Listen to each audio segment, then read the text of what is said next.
خانمای عزیزی که بهتون گفتم توی فیلم قبلی برای خشک کردن شوید چجوری باید خشک کنین، گفتیم که چند تا توی سینی شیویدا رو که بریزی چند تا کارد چاقو بهشون بزنی قشنگ سبز خوش میشه دیگه، زرد خوش نمیشه.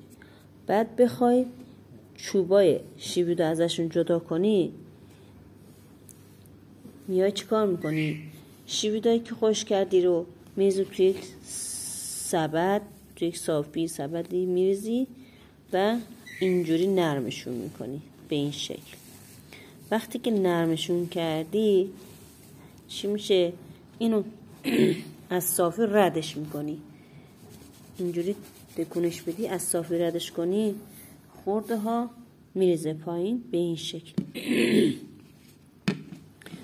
اینجوری میریزه و به همین راحتی سبز براتون میمونه. بعد این درشتایی که اینجا میمونه اینا برای خیارشور خوبه.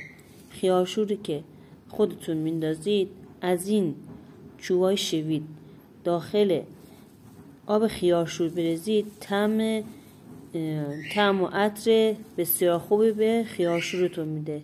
ممنون میشم حمایت و لایک کنید.